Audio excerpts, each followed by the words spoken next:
So today I'm going to talk about the 20 signs that you have too much stress.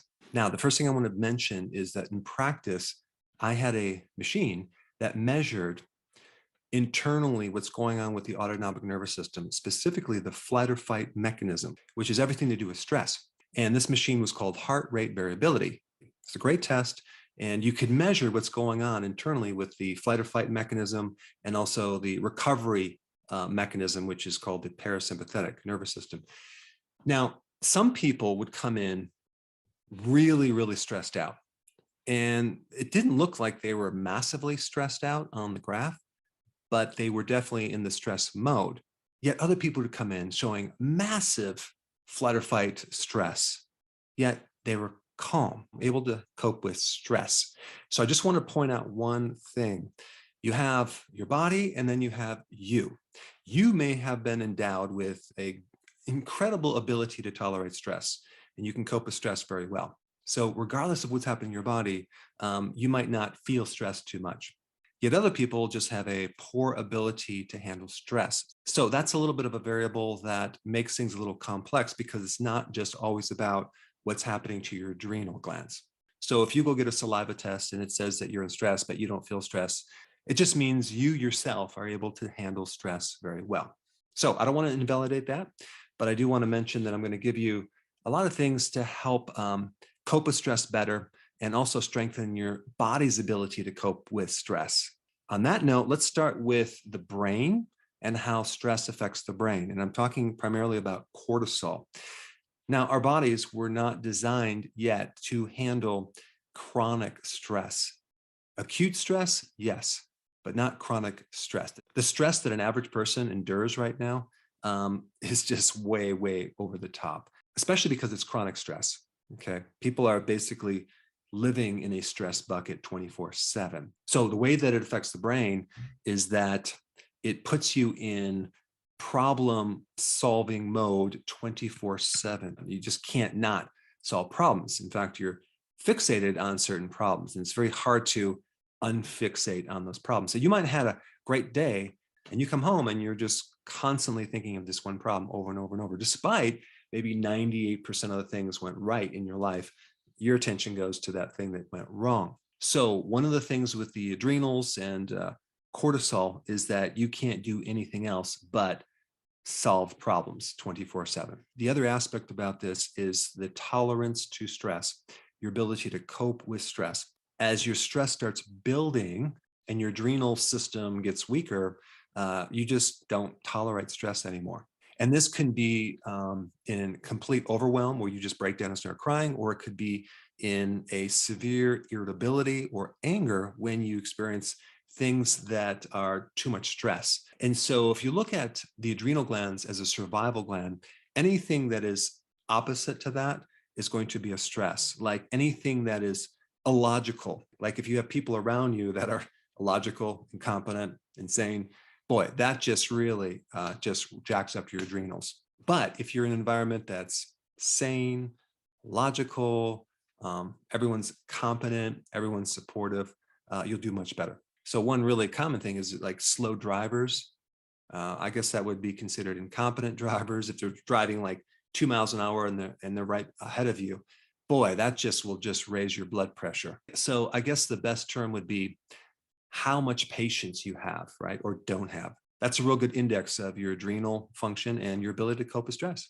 And another point about the adrenals is that it puts you in a state of flight or fight where you're thinking really, really fast. So sometimes when you're talking to someone that's talking very slow, that can bug you. You're already done with the conversation. You already know what they're going to say. And sometimes you might complete their sentences, which can create some problems. And also your ability to focus on maybe one thing might be very difficult with adrenal issues. So you might be a little bit dispersed, thinking about this, doing that.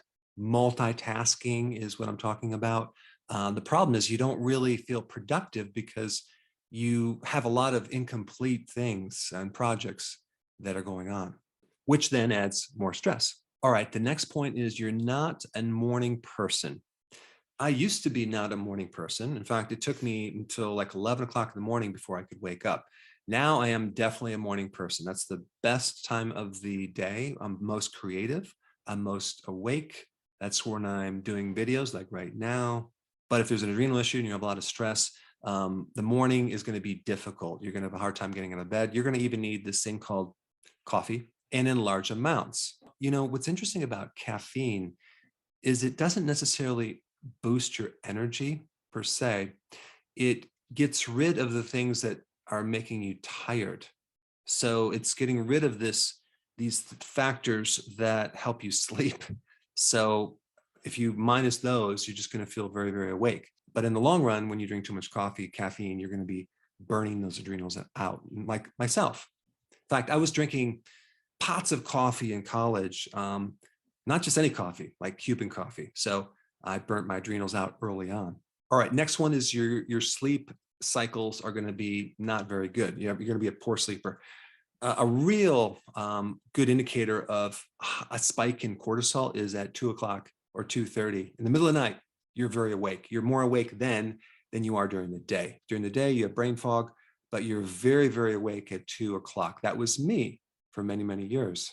Now, I think the best way to test your adrenals is with an HRV, heart rate variability test, which you just have to find someone to do that test, because when you do a blood test, your adrenals have to be literally like 90% dysfunctional before it even shows up. But you can also do a 24-hour saliva test. It's kind of a pain in the butt because you have to get up to the night and you have to spit into these little tubes and then send them off for a test. But that's also a good way to measure cortisol. The heart rate variability test measures the flight or fight mechanism more than it does cortisol. But it's just another way to measure your adrenals. And they have a lot of different new apps coming out on your cell phone. I think attachments that you can measure heart rate variability to give you some indication what's going on with your stress level. But unfortunately, the one that I used years ago, they don't sell anymore. That was a real easy test to measure your adrenals. But sleep is going to suck if you have too much stress. And then not enough sleep then makes you more stressed. And it also affects your blood sugars. Next thing is blood sugars themselves. The adrenal hormone called cortisol is called a glucocorticoid. It's a hormone that releases blood sugar from your muscles and your liver, as well as turning non-carbohydrate things like protein and fat into sugar. So when you go through stress, you're basically like eating candy bars without eating candy bars. So that can elevate the blood sugars, and you can even become a diabetic by having high levels of cortisol, or even taking cortisol in the form of prednisone, which I've seen several people turn into diabetics just from that. So with the high blood glucose, then you have high cholesterol, then you have more fat, which I'm going to get to in a second, and you also get a fatty liver. All right, next point is you're going to get more visceral fat. That's fat in your belly. Okay, you're going to have belly fat, a sagging belly. That is high levels of cortisol, but it's really what cortisol is doing to your insulin levels, because it's raising your blood sugar. And then following from that, you have this spike of insulin. So we have a combination of high cortisol and high insulin, and you get this belly fat. At the same time, your body is dissolving or eating up. It's called a catabolic effect on your muscles. So your body is robbing your muscles from your legs, okay, your thighs, and the gluteus maximus muscle. So chronic stress puts you in this this body shape of a sagging belly with stick legs and no butt. All right, the next point about excess stress would be heavy legs when you're going up a hill or incline or stairs and you're out of breath easily. So that's an indication that your body can't cope with stress because you're going up an incline. Okay. Or if you stand up from a seated position or lying down, you get really dizzy really fast. That's another indication that your body can't cope with stress. There's a really good test. It's called a Ragland's test. If you check your blood pressure while you're lying down, and then when you're standing, normally your blood pressure should go up by about 6 points. If it goes up by 20 points or it goes down, it kind of gives you an idea of what's happening to the adrenals, whether your body is overreacting to stress or underreacting and can't cope. I mean, some people get up too fast and they actually faint. So that's a severe adrenal problem. All right, the next point is about inflammation. Cortisol is a natural anti-inflammatory. So when you have high levels of stress in cortisol, the receptor for cortisol starts to become resistant, very similar to insulin resistance. So it doesn't work anymore. So despite having high cortisol, you don't get the effects of cortisol. So we have a lack of anti-inflammatories. So you get inflammation. So you have arthritis, bursitis, tendinitis, you have pain. So this is why a common treatment for inflammation and pain is prednisone, which is a synthetic version of cortisol. Not good though. I had over probably 15 rounds of heavy steroids from poison ivy in my 20s and 30s. And that's really what pushed me over the edge because it stopped working. So I cannot have any more steroids. All right, the next thing about excessive stress and adrenal overdrive is a loss of electrolytes, specifically potassium. You lose potassium with stress. So that shows up in elevated blood pressure. It shows up in heart arrhythmias. It shows up in you can't relax because potassium is a physiological relaxer. It helps calm you down. So without potassium, everything kind of goes up with heart rate and a lot of things. And then also you get leg cramps. Then you have your ratios of sodium going up and your potassium going down. And that's where you get edema, swelling in the legs. This is why it's really good for an adrenal case or someone going through a lot of stress to consume high amounts of potassium. Try to get it from the salads, large salads, or a good electrolyte. But potassium definitely affects many different things, including energy. All right, next thing is salt cravings. Why? Because the adrenals need salt to help them function. So many times, like after a stressful day, you may even crave salt and then consume salt and sometimes sugar because of the way that what's happening to the adrenals. And you may just feel, oh, I can breathe better. I feel better. I have more energy from that salt. If you're deficient in salt, you'll feel weaker.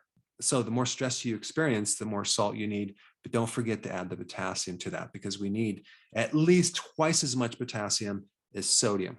All right, the next point, susceptibility to getting sick or having an infection. The adrenal gland hormone, specifically cortisol, is an immune suppressive hormone. So it suppresses the immune system. That's why they give it to people with overactive immune systems, allergies, autoimmune diseases where there's a lot of inflammation. They give you prednisone, which is a type of cortisol. And what that's doing, it's suppressing your immune system. It's turning it off.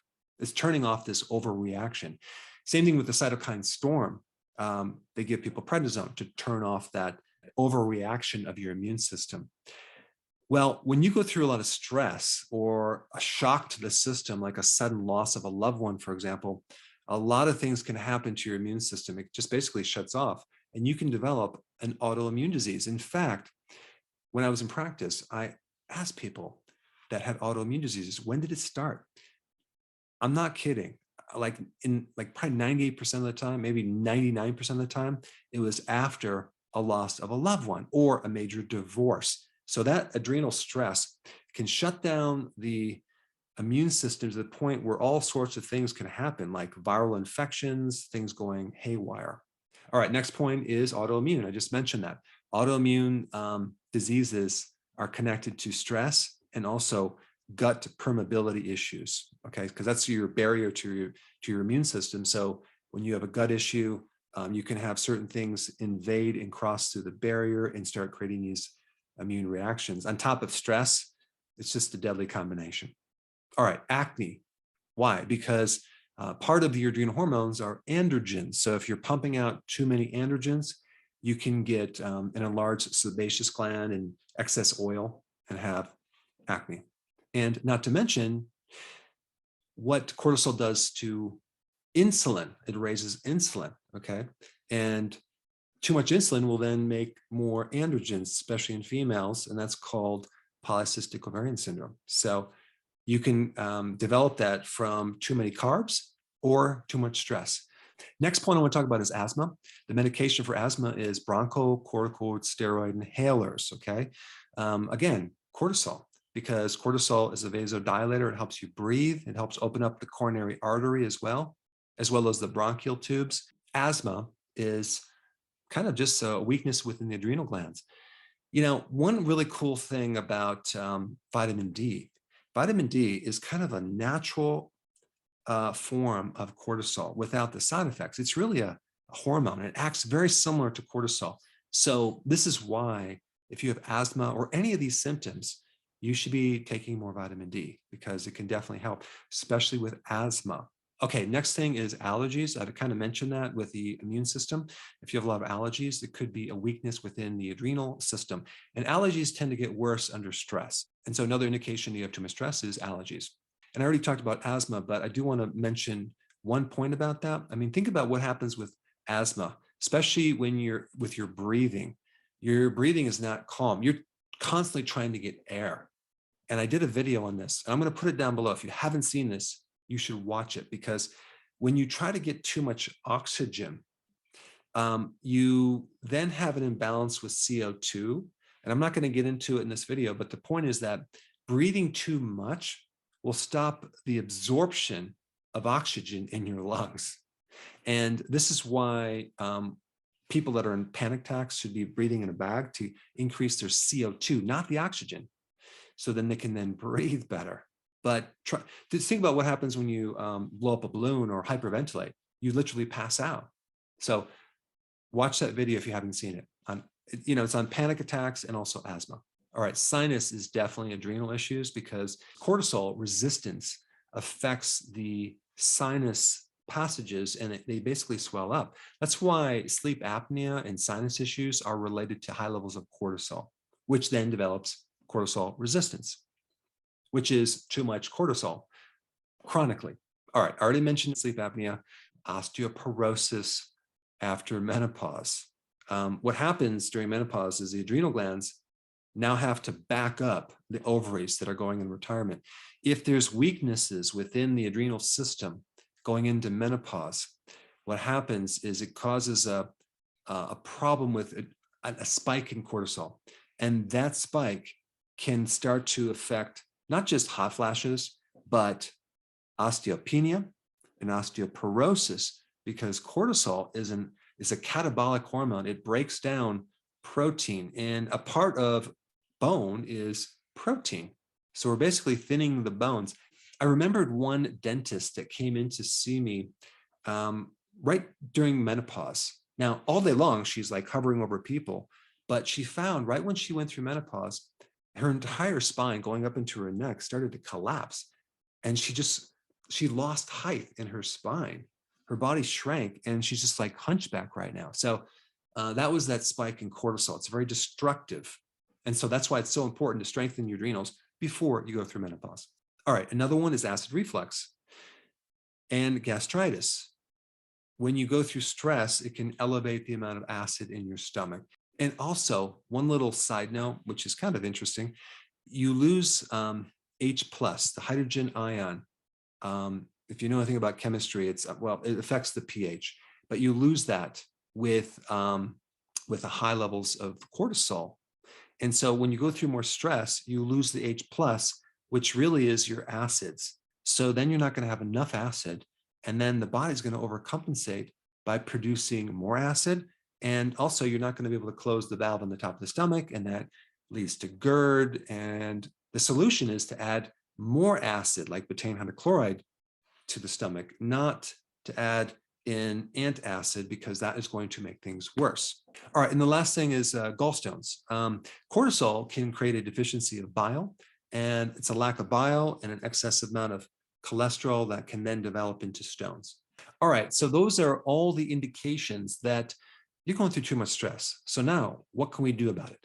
Number one, you need to force yourself to shift your attention to solving other problems that are more mild.